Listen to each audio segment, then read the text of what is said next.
लत वो बुरी चीज़ है जो किसी भी इंसान के ऊपर अगर एक बार हावी हो जाए तो फिर वो इंसान इतनी आसानी से बाहर नहीं निकल पाता है और जब तक वो होश में आता है तब तक काफ़ी देर हो चुकी होती है, जिसकी वजह से न जाने कितने लोगों की ज़िंदगियां तबाह हो जाती है। आज की भी कहानी में सेम कुछ ऐसी होता है। नमस्कार, आदाब, मैं हसमुद्दीन और आप देख रहे हैं सफ़र क्राइम तक। आज की जो सच्ची घटना मैं आपको सुनाने वाला हूं, ये घटना है भारत की राजधानी दिल्ली शहर की। दिल्ली का एक इलाका पड़ता है जीटीबी इनक्लेव और इसी जीटीबी इनक्लेव का रहने वाला साबिर खान। साबिर जिसकी उम्र है लगभग 45 साल के आसपास। साबिर की पत्नी का नाम है रुखसाना जिसकी उम्र है 30 साल। साबिर के टोटल 4 बच्चे हैं। साबिर जो कि अपना खुद का एक बिजनेस कर रखा है, जिस बिजनेस से वो अच्छा खासा पैसा ही नहीं कमाता है बल्कि अपने बच्चों को भी बेहतर शिक्षा देता है। बात कर रहा हूँ मैं 15 जून की रात्रि के करीब 11 बजे के आसपास। साबिर हर रोज़ की तरह जब अपना काम निपटा करके घर पे पहुँचता है, अपने पूरे परिवार के साथ बैठ करके खाना खाता है और एक साथ सो जाते हैं। पर जैसे ही रात्रि के 2 बज जाता है, अचानक साबिर को बाथरूम महसूस होता है। इसीलिए साबिर अपने ही घर के 2nd फ्लोर के टॉयलेट में चला जाता है। इधर रुखसाना बेड पे ही अपने पति का इंतज़ार करने लगती है, पर काफ़ी देर तक जब साबिर वापस नहीं आता है, रुखसाना अपने पति को आवाज़ देते हुए सीढ़ियाँ चढ़ करके 2nd फ्लोर पे जाती है। पर 2nd फ्लोर पे जब पहुंचती है तो सीढ़ी पे जो दरवाज़ा लगा था उसकी कुंडी दूसरी तरफ से लगी हुई थी। वहीं पे खड़ी होकर के रुखसाना अपने पति को कई बार आवाज़ देती है, ना तो दरवाज़ा खुलता है और ना ही साबिर कोई उधर से जवाब देता है।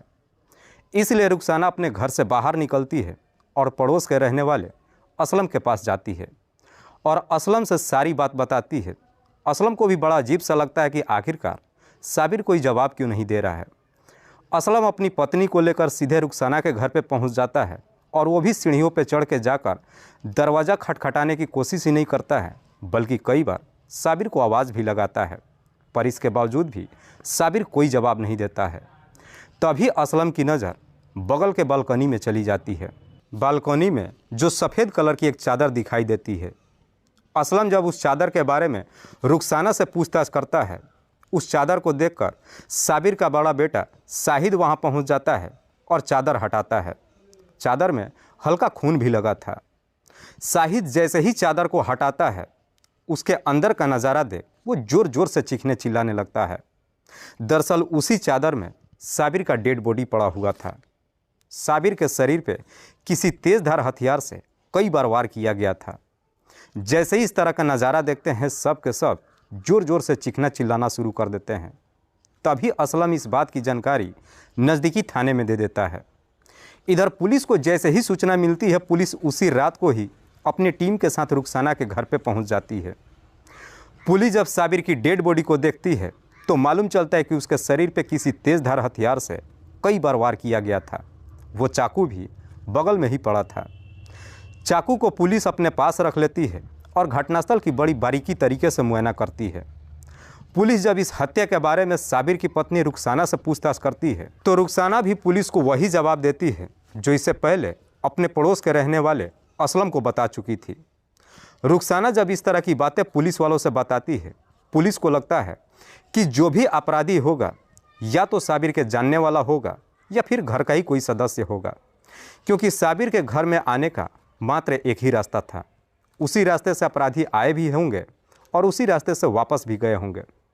उस वक्त तो पुलिस रुखसाना से ज़्यादा पूछताछ नहीं करती है बल्कि साबिर की डेड बॉडी को अपने कब्जे में लेकर पोस्टमार्टम के लिए भेज देती है और फिर रुखसाना के ही तहरीर पे धारा 302 के तहत अज्ञात अपराधियों के विरोध में मुकदमा दर्ज करती है और इस केस की छानबीन करना शुरू करती है। इधर 2 दिन के बाद जब साबिर का पोस्टमार्टम रिपोर्ट आता है, उस रिपोर्ट में बताया जाता है कि साबिर के शरीर पे 32 बार वार किया गया था। पुलिस अब अपराधियों तक पहुंचने के लिए साबिर के जितने भी जानने वाले होते हैं सबके नंबरों को सर्विलांस पे डाल देती है और साथ ही साथ अपने खबरियों को भी काम पर लगा देती है। जैसे ही कुछ दिन का समय गुजरता है, आखिरकार पुलिस को ये मालूम चल जाता है कि साबिर की हत्या करने वाली कोई और नहीं बल्कि उसी की पत्नी रुखसाना है। लेकिन पुलिस को यह भी मालूम चलता है कि साबिर की हत्या करने में सिर्फ रुखसाना का ही हाथ नहीं है, बल्कि और भी कई लोग शामिल हैं। इसीलिए पुलिस रुखसाना को अपने कस्टडी में नहीं लेती है। पुलिस सोचती है कि अगर रुखसाना को कस्टडी में लिया जाता है, बाकी के सारे अपराधी चौकन्ने हो जाएंगे और फिर वो फरार हो जाएंगे। इसीलिए पुलिस अब बाकी के आरोपियों को भी तलाश करना शुरू करती है। जैसे ही लगभग 1 सप्ताह का समय गुजरता है, आखिरकार उसमें से 4 हत्यारे पुलिस के हाथों चढ़ जाते हैं, जिसमें से एक का नाम है साने आलम, दूसरे का नाम है आमिर हुसैन, तीसरे का नाम है हनीफ और चौथे का नाम है अलाउद्दीन। पुलिस जब इन चारों को अपने कस्टडी में लेकर आती है, उसके बाद से इन चारों से साबिर की हत्या के बारे में पूछताछ करती है। ये चारों ही साबिर की पत्नी रुखसाना का नाम बताते हैं। जैसे ही रुखसाना का नाम क्लियर हो जाता है, पुलिस अब रुखसाना को अपने कस्टडी में लेने के लिए उसके घर पे पहुंचती है। लेकिन पुलिस जब रुखसाना के घर पे पहुंचती है तो मालूम चलता है कि रुखसाना अपना घर छोड़ करके फरार हो चुकी है। इसीलिए पुलिस अब रुखसाना की भी हर जगहों पर तलाश करना शुरू कर देती है और आखिरकार पुलिस अपनी कड़ी मुशक्क़त के बाद 4 नवंबर को रुखसाना को भी अपने कस्टडी में ले लेती है। दरअसल रुखसाना 4 नवंबर को अपने घर पे कुछ सामान लेने के लिए रात्रि के वक्त पहुंचती है। इससे पहले कि रुखसाना अपने घर पे पहुंच पाती, पुलिस रुखसाना को अपने कस्टडी में ले लेती है। पुलिस जब रुखसाना से उसके पति की हत्या के बारे में पूछताछ करती है, रुखसाना जब इस हत्या की पूरी कहानी बताती है, तो वाकई में इसे सुनने के बाद हर कोई चौंक सा जाता है। दरअसल इस कहानी की शुरुआत होती है उत्तर प्रदेश से। रुखसाना, जो उत्तर प्रदेश के जिला बदायूं के अंतर्गत रमजानपुर गांव की रहने वाली है। रुखसाना के पिता जो बेहद ही गरीब परिवार से है। रुखसाना जो देखने में जितनी ही खूबसूरत उतनी ही तेज तर्रार। रुखसाना जब 15 साल की होती है, जैसे ही जवानी के दहलीज पे कदम रखती है, पढ़ाई लिखाई तो नहीं करती है, बल्कि उसी के गांव के कई लड़कों के साथ में उसका अवैध संबंध शुरू हो जाता है। बल्कि गांव के लड़के जितने भी होते हैं, जब रुखसाना की खूबसूरती को देखते हैं, उसके आगे पीछे घूमना शुरू कर देते हैं। रुखसाना का किसी एक लड़के के साथ में प्रेम प्रसंग नहीं शुरू होता है, बल्कि गांव के कई लड़कों के साथ में अवैध संबंध शुरू हो जाता है। इस बात की जानकारी पूरे गांव के लोगों को मालूम चल जाता है। रुखसाना के जितने भी आशिक होते हैं, उन्हीं में से एक है साबिर। साबिर जो उसी के गांव का रहने वाला है, जिसके पिता का नाम है नौसे मियाँ। हालांकि साबिर और रुखसाना के बीच उम्र का लगभग 15 साल का फासला है, लेकिन इसके बावजूद भी साबिर और रुखसाना के बीच में अवैध संबंध शुरू हो जाता है। लेकिन रुखसाना और साबिर के बीच में जब संबंध बनता है, साबिर रुखसाना का एकदम से दीवाना हो जाता है।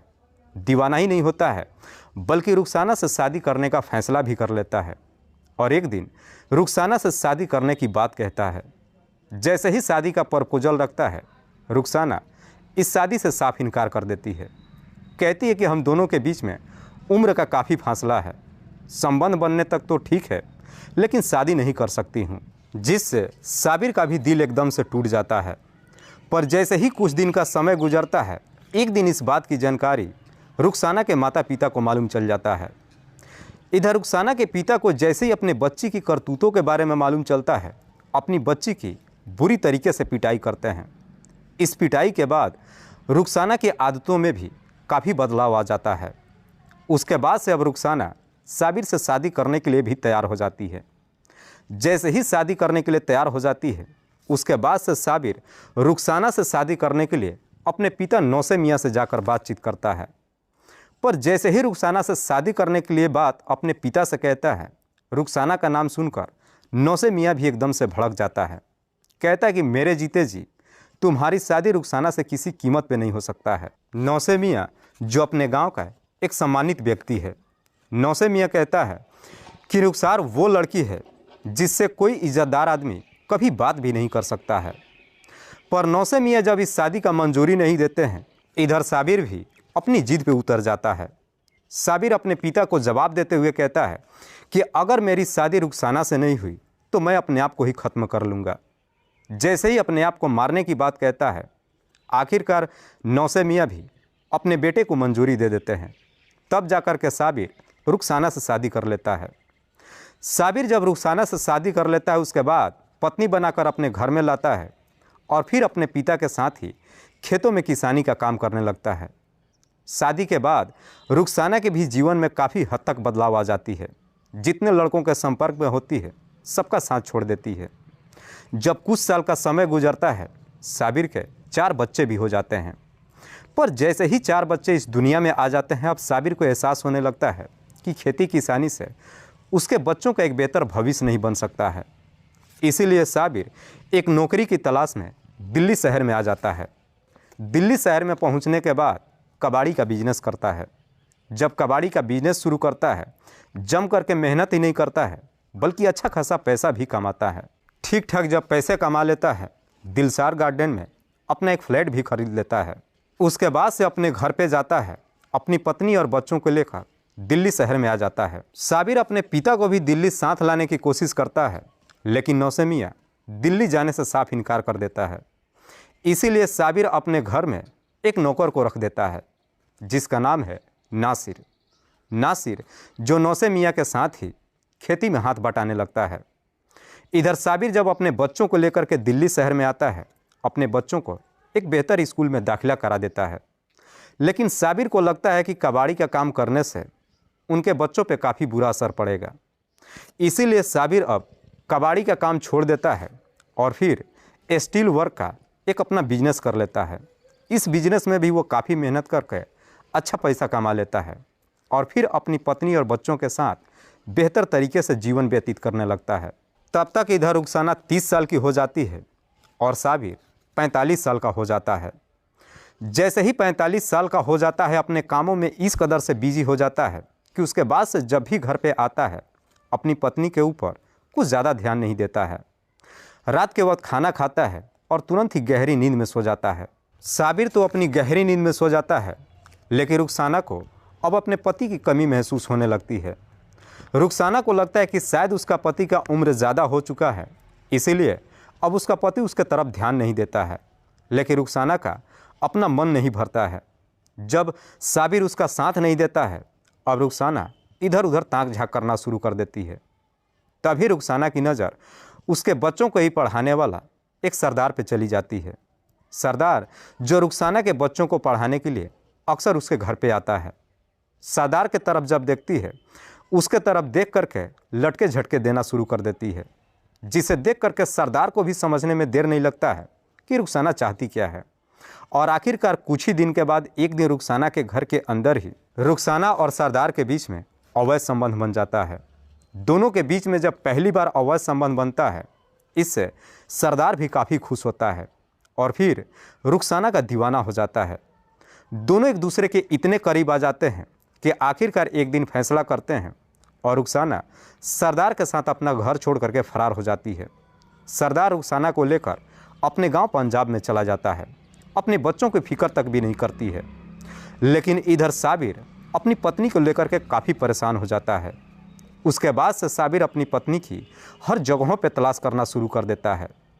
जैसे ही 5 महीने का समय गुजरता है आखिरकार साबिर को अपनी पत्नी के बारे में मालूम चल जाता है। जैसे उसे मालूम चलता है कि रुखसाना पंजाब में रह रही है साबिर अपनी पत्नी के पास पहुंच जाता है और फिर रुखसाना को अपने साथ लाने की कोशिश करता है। लेकिन रुखसाना साबिर के साथ जाने के लिए तैयार नहीं होती है। साबिर जब अपनी पूरी कहानी उस सरदार के घर परिवार वालों से बताता है आखिरकार सरदार के घर परिवार वाले रुखसाना को ज़बरदस्ती साबिर के साथ भेज देते हैं। साबिर जब रुखसाना को अपने साथ लेकर के आता है साबिर को पूरा यकीन हो जाता है कि रुखसाना सुधरने वाली नहीं है। इसीलिए साबिर अपनी पत्नी को लेकर सीधे अपने गांव में आता है और अपने घर पे छोड़ देता है और 2-4 दिन रहने के बाद वापस दिल्ली चला आता है। इधर साबिर दिल्ली तो चला आता है लेकिन रुखसाना जब अपने गांव में रहना शुरू करती है वहाँ भी इधर उधर ताक झाँक करना शुरू कर देती है। तभी रुखसाना की नज़र उसी के घर में नौकर का काम करने वाला नासिर के ऊपर चला जाता है। नासिर एक ऐसा व्यक्ति था जो बिना किसी रोक टोक के रुखसाना के घर के अंदर तक भी आ जा सकता था। इसीलिए रुखसाना इस मौके का फ़ायदा उठाती है और फिर अपने ही नौकर नासिर के साथ में अवैध संबंध बना लेती है। दोनों के बीच में जब अवैध संबंध शुरू होता है कुछ दिनों तक तो ठीक ठाक चलता है, पर जैसे ही कुछ महीने का समय गुजरता है दोनों काफ़ी निडर हो जाते हैं और फिर खुलेआम एक दूसरे से मुलाकात करने लगते हैं।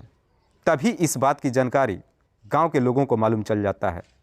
इधर इस बात की जानकारी जैसे ही नौसे मियाँ को मालूम चलता है, नौसे मियाँ अपनी बहू की सारी करतूत अपने बेटे साबिर को बताता है।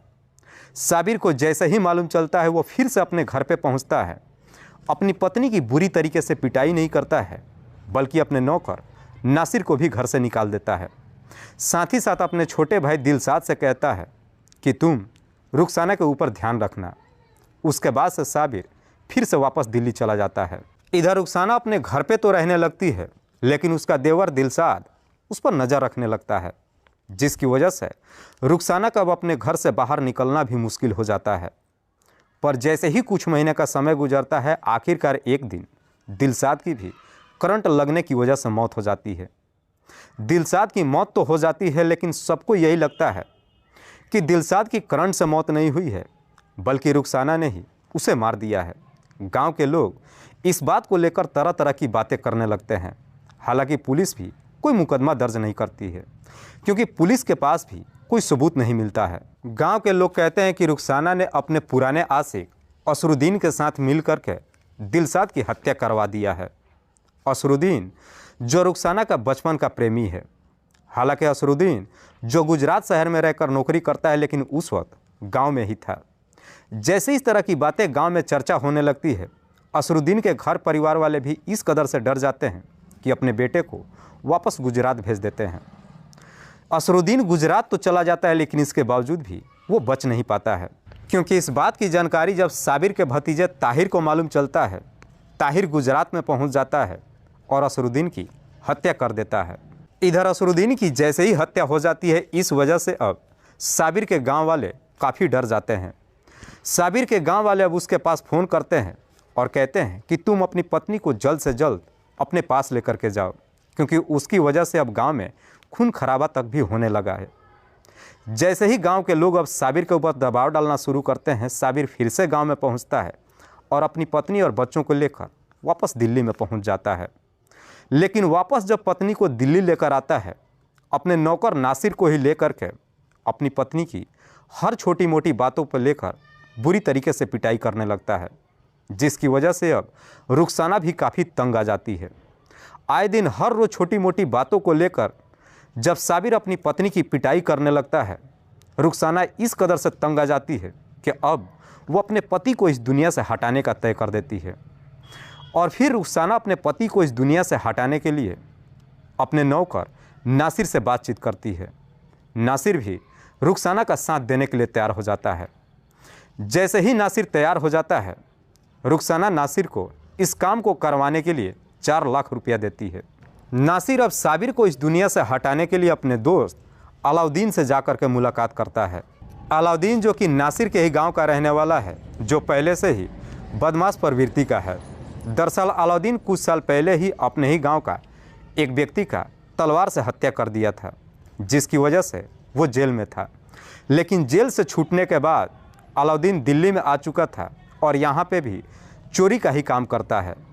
नासिर जैसे ही अपने दोस्त अलाउद्दीन से मुलाकात करता है और 4 लाख रुपये देने की जब बात कहता है, अलाउद्दीन भी इस काम को करने के लिए तैयार हो जाता है। लेकिन अलाउद्दीन इस काम को करने के लिए अपने इस षड्यंत्र में अपने ही एक दोस्त हनीफ को शामिल कर लेता है। हनीफ जो गाज़ियाबाद में रह करके अपना काम करता है। हनीफ भी अलाउद्दीन के साथ ही मिल करके चोरी का काम करता है। हनीफ को जब इस षड्यंत्र में शामिल करता है, तो हनीफ को भी लगता है कि ये काम मेरे और अलाउद्दीन की बस की नहीं है। इसीलिए हनीफ अपने इस षड्यंत्र में अपने और 4 दोस्तों को शामिल कर लेता है, जिसमें से एक का नाम है अमर, दूसरे का नाम है आमिर हुसैन, तीसरे का नाम है सानू और चौथे का नाम है जाने आलम। इन चारों को जब इस पूरे षड्यंत्र के बारे में बताते, ये चारों भी हनीफ का साथ देने के लिए तैयार हो जाते हैं। जैसे ही ये पूरे अपने काम को करने के लिए तैयार हो जाते हैं, उसके बाद से रुखसाना इस काम को अंजाम देने के लिए एक तारीख तय करती है। 15 जून की रात्रि के वक्त 15 जून रात्रि के वक्त करीब 11 बजे के आसपास हर रोज़ की तरह साबिर जब अपना काम निपटा करके घर पे पहुंचता है, खाने के लिए जब बैठता है, रुखसाना अपने पति के खाने में कुछ नशीली चीज़ें मिला देती है, जिसे खाने के बाद साबिर तुरंत ही गहरी नींद में सो जाता है। साबिर इधर जैसे ही गहरी नींद में सो जाता है, उसके बाद से रुखसाना तमाम लोगों को अपने घर के अंदर बुला लेती है और फिर सबको अपने घर के अंदर ही छुपा देती है। इससे पहले कि ये सब अपने काम को अंजाम देते, करीब रात्रि के 2 बजे के आसपास साबिर को टॉयलेट लग जाता है। इसीलिए साबिर सेकंड फ्लोर पे चला जाता है। पर जैसे ही सीढ़ियों पे चढ़ने की कोशिश करता है, ये सब जाकर के मिलके साबिर को पकड़ लेते हैं, उसका मुंह दबा देते हैं और अपने पास से एक तेज़ धार हथियार निकालते हैं और फिर उसी हथियार से साबिर के ऊपर एक पर एक कई सारे वार करते हैं, जिसकी वजह से साबिर के मुंह से चीख तक भी नहीं निकल पाती है और उसकी घटनास्थल पे ही मौत हो जाती है। उसके बाद से साबिर की डेड बॉडी को एक सफ़ेद चादर में लपेटकर बालकनी में डाल देते हैं। उसके बाद से रुखसाना सबको अपने घर से बाहर निकाल देती है और फिर अपने घर की बेहतर तरीके से सफाई करती है। थोड़ी देर के बाद रुखसाना पड़ोस के रहने वाले असलम खान के पास जाती है और रोते बिलखते अपने पति के बारे में असलम खान से बताती है। वाकई में रुखसाना जब ये पूरी कहानी पुलिस वालों को बताती है, पुलिस रुखसाना के ही तहरीर पर बाकी आरोपियों को भी अपने कस्टडी में लेकर आती है। फिलहाल पुलिस ने इन तमाम आरोपियों को अपने कस्टडी में लेकर इन सब पे गंभीर धारा में मुकदमा दर्ज करके जेल भेज दिया है। दोस्तों, इस पूरी घटना के बारे में आप क्या सोचते हैं? आप अपनी राय हमें कमेंट बॉक्स में ज़रूर दीजिए।